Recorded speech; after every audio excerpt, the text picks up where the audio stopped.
Hoy voy a tener la oportunidad de hablar de uno de mis autores favoritos que empecé a conocer desde pequeña y luego tuve la oportunidad de estudiar mejor en la universidad, y es que ha venido a colación con un tema de actualidad. En 20.000 leguas de viaje submarino, Julio Verne nos sumerge en las profundidades con el Nautilus, una nave dotada de tecnología futurista que se anticipa más de 70 años a la ciencia.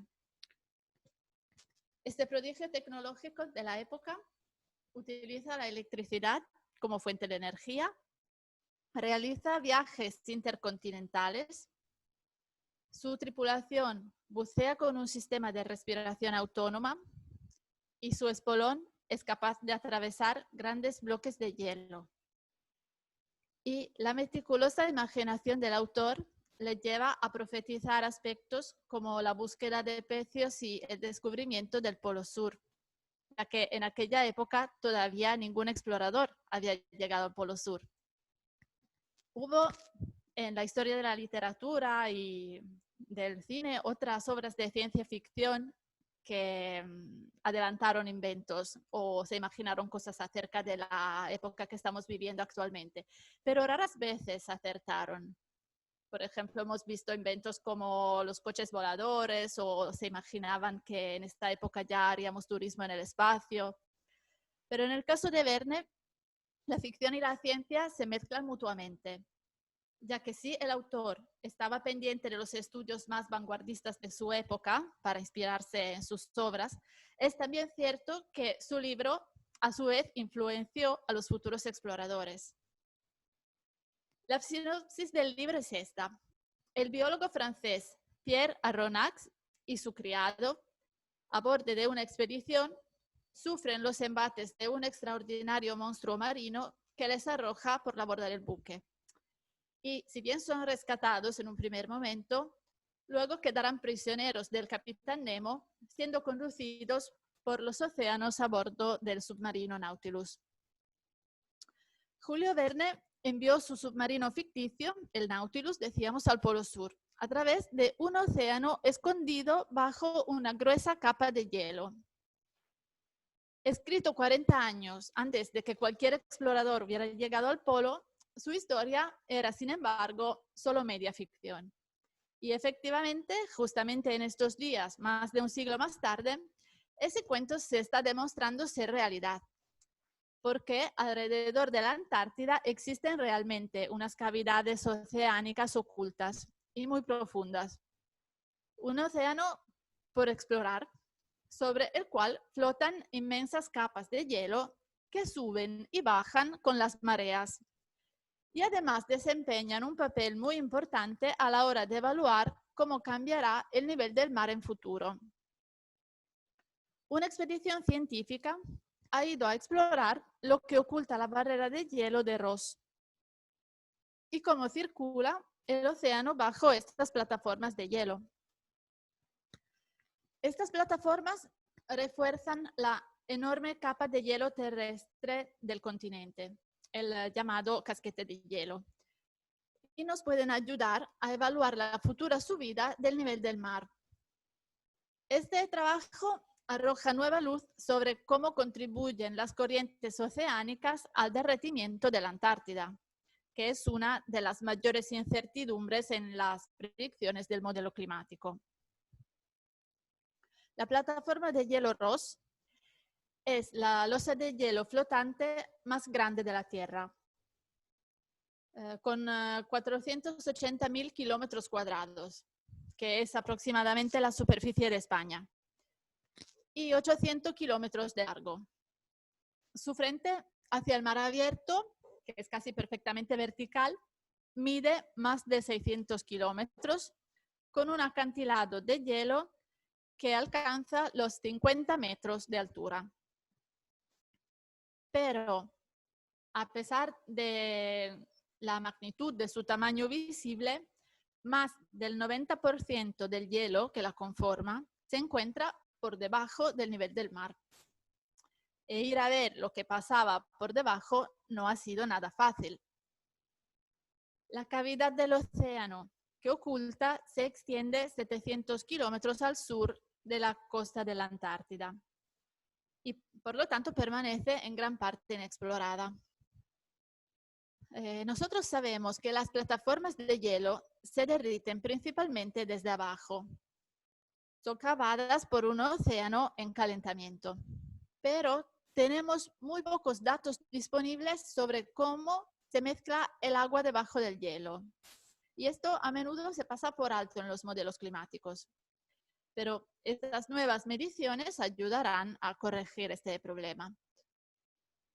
En realidad, la única otra expedición a la cavidad oceánica debajo de la plataforma de hielo central de Ross se remonta a la década de 1970 y regresó con resultados intrigantes. Porque a pesar de la limitada tecnología de la época, mostró que la cavidad del océano no era una bañera estática. Encontró, en cambio, finas capas de masas de agua con temperaturas y salinidades sutilmente diferentes entre las capas. Se han realizado otros estudios oceánicos, desde los bordes o desde lo alto, y han proporcionado información sobre cómo funciona este sistema. Pero para comprenderlo realmente se necesitaba tomar las medidas directamente desde el océano, bajo cientos de metros de hielo. En 2017, los científicos utilizaron un chorro de agua caliente inspirado en un diseño del British Antarctic Survey para perforar 350 metros de hielo hasta el océano, que se encuentra debajo. Y pudieron mantener el pozo lo suficientemente líquido como para realizar mediciones oceánicas detalladas. Y además dejaron instrumentos atrás para continuar monitoreando las corrientes y la temperatura del océano. Estos datos todavía nos llegan por satélite. Descubrieron que el océano oculto actúa como un enorme estuario, con agua de mar relativamente tibia, a unos 2 grados, que ingresa en el fondo del mar para circular cerca de la superficie en una combinación de agua dulce y agua dulce subglacial, exprimida de la capa de hielo y la base rocosa oculta de la Antártida. Los cientos de metros de hielo aíslan la cavidad oceánica de los vientos y de las temperaturas heladas del aire de la Antártida, pero nada detiene las mareas.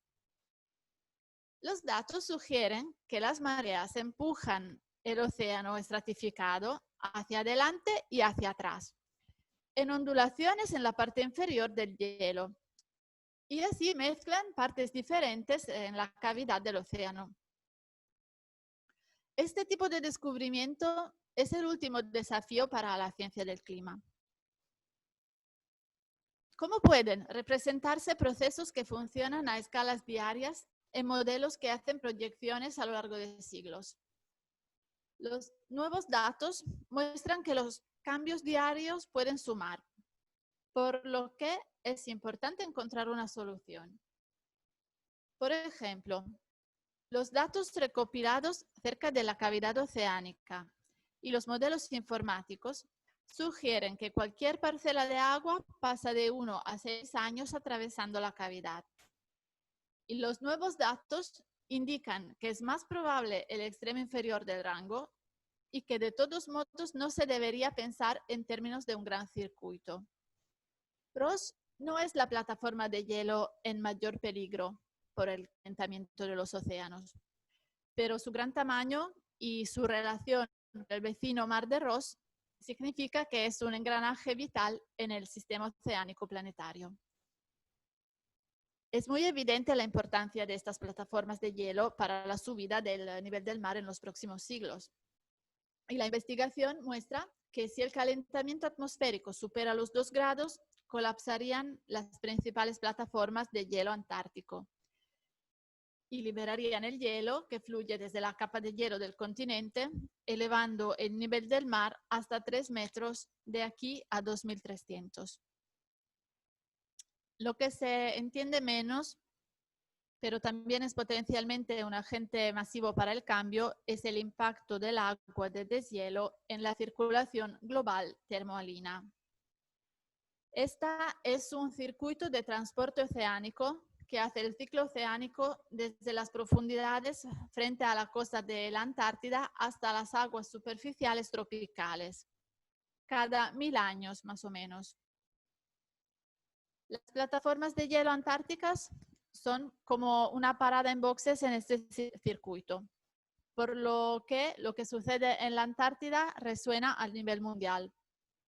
Las plataformas de hielo que se derriten más rápidamente cambiarán la estratificación de los océanos. Y eso con repercusiones para la circulación oceánica global. Y un resultado de esto parece ser una mayor variabilidad climática. Muchas gracias por escucharme.